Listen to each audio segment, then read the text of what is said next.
Zhang est contrarié. Il fronce les sourcils et pousse un long soupir agacé. Il est gérant d'un magasin de développement de photos Kodak. Et aujourd'hui, comme par hasard, la machine est tombée en panne. Il va devoir sortir les tirages manuellement. La journée s'annonce épuisante. Zhang emporte les pellicules dans la chambre noire et se met au travail. Lorsqu'il prélève les tirages, son cœur manque un battement. Sous ses yeux effarés, les photos montrent des corps de femmes atrocement mutilés. Zhang déglutit péniblement, puis se ressaisit et se précipite sur son téléphone pour appeler la police. Le 17 août 1982, Lam Korwan se rend au magasin de son ami Zhang pour récupérer ses photos. Les mains dans les poches, l'air nonchalant, il pénètre dans la boutique. Là, il est arrêté sur le champ par des policiers en civil. En garde à vue, Lam explique d'abord aux policiers que les photos ne lui appartiennent pas. Ce sont celles d'un ami. Puis, il change de version et déclare que pour arrondir ses fins de mois, il est photographe à temps partiel à la morgue. Les enquêteurs font appel à un médecin légiste pour examiner les clichés. À en juger par l'aspect des corps, ils déterminent que la mort n'est survenue que quelques heures seulement après avoir été photographiée. La rigidité cadavérique ne semblait pas encore avoir fait son œuvre. Lam Korwan est incarcéré. Rapidement, la police perquisitionne son domicile de la rue Kwai-Cho, dans le quartier de Tokawan. Lam y partage une chambre avec son frère. Dans une boîte, les enquêteurs trouvent des cassettes vidéo, d'autres clichés de cadavres et dans des Tupperware, des organes génitaux.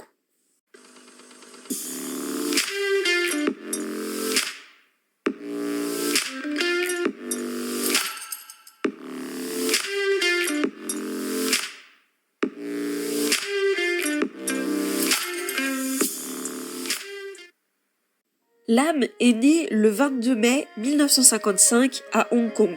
Il est d'origine chinoise et malaise. Son père a pris 3 épouses et a eu au total 10 enfants. En raison de cette famille nombreuse, il n'a jamais accordé beaucoup d'intérêt à chacun de ses enfants individuellement. Le père avait une vie sexuelle particulièrement débridée et ne se cachait pas lors de ses ébats. Lam l'observait et ressentait une curieuse attirance pour ce qu'il voyait. À l'école, Lam était plutôt bon élève, mais lorsqu'il a dû aider son père dans son magasin de moto à l'adolescence, les notes du jeune homme ont dégringolé et il n'a pas pu entrer à l'université. Lam vit dans la même chambre que l'un de ses frères. Ils y occupent des lits superposés, mais leur relation est très distante, ils ne se parlent que rarement. En grandissant, Lam se met à développer des pensées perverses. À plusieurs reprises, des membres de sa famille le surprennent en train d'espionner l'une de ses sœurs lorsqu'elle est aux toilettes ou qu'elle prend son bain. Chaque fois, son père le bat sévèrement. Après avoir obtenu son diplôme, Lam se met à travailler aux côtés de son père comme technicien en climatisation dans l'atelier de réparation de motos. Le 6 octobre 1973, lorsqu'il a 18 ans, le jeune homme espionne une femme dans les toilettes publiques. Muni d'un couteau, il tente de la kidnapper et touche ses parties intimes. Celle-ci crie à l'aide. Lam prend la fuite, mais il est rapidement interpellé. N'ayant pas de casier, et suite au témoignage de ses parents quant à son comportement de voyeur, il est envoyé en hôpital psychiatrique. Il est libéré après 102 jours de traitement. En décembre 1978, Lam Korwan obtient une licence de taxi et devient chauffeur de nuit. Lam travaille loin du domicile familial et ne croise que rarement ses proches lorsqu'il est de passage à la maison. Sa mère biologique a néanmoins noté un changement de comportement chez son fils. Il ne se changeait plus, ne se lavait plus et paraissait déprimé. Une fois, elle l'a surpris au beau milieu de la nuit à errer comme un somnambule dans la maison. Afin de lui changer les idées et de le détourner de ses pulsions perverses, sa mère tente vainement de lui présenter une petite amie. Mais aucune femme ne semble être attirée par Lam. Pendant cette période, le jeune homme se prend de passion pour la photographie. Il rejoint une association de photographes et, à force de s'exercer, il acquiert un bon niveau. Le 3 février 1982, Chan Fung-lan, une danseuse de boîte de nuit de 22 ans, mère de 2 enfants, a pris un verre avec des amis après le travail. Lorsqu'elle se décide enfin à rentrer, elle se rend compte qu'il pleut beaucoup au dehors. Alors, elle haile un taxi. C'est Lam Korwan qui est au volant.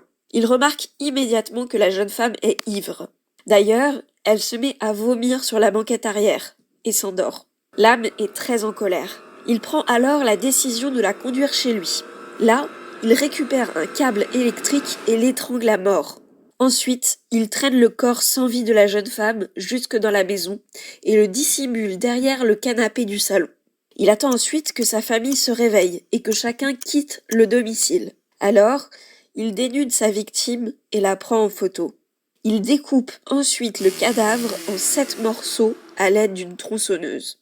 Il enregistre le dépeçage dans une vidéo intitulée « A Serious Secret ».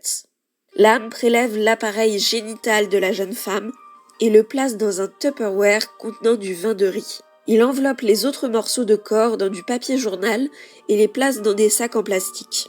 Il les jettera plus tard, où ils seront retrouvés par la police hongkongaise. Mais l'affaire reste irrésolue.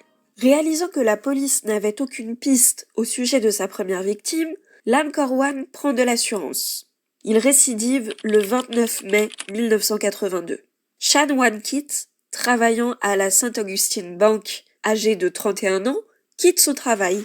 Pour éviter la pluie battante, elle appelle un taxi. C'est là qu'elle croise la route de Lam. Il la conduit dans un endroit isolé, la menace avec un couteau et la menotte.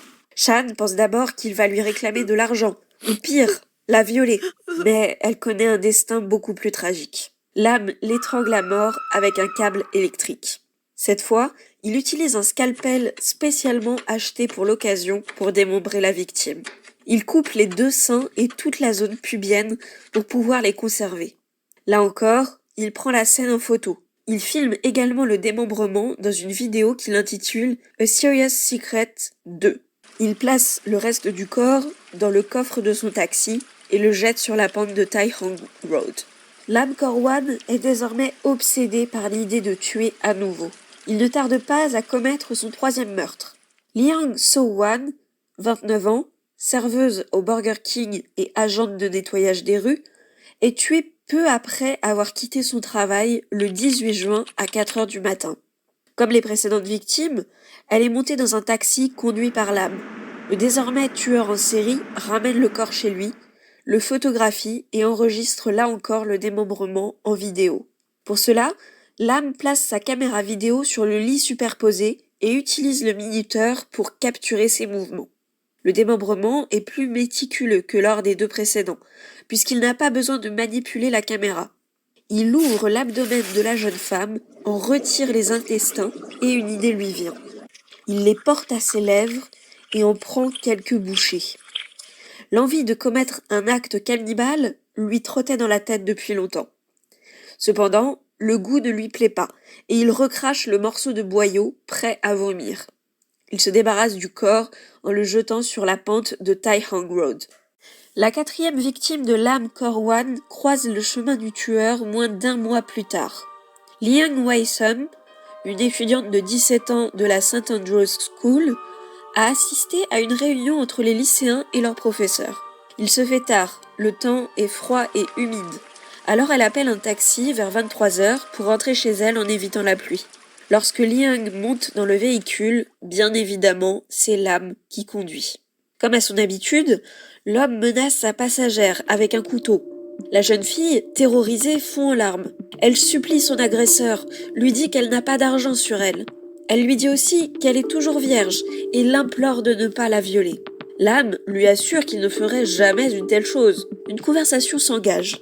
Liang l'écoute, essaie de gagner du temps. Pour la première fois, Lam se confie. Il parle de sa dépression, de sa famille dysfonctionnelle et de son père irresponsable. Plusieurs fois, il se prépare à tuer l'adolescente, mais son regard si innocent l'en empêche. Il ne peut pas la laisser partir.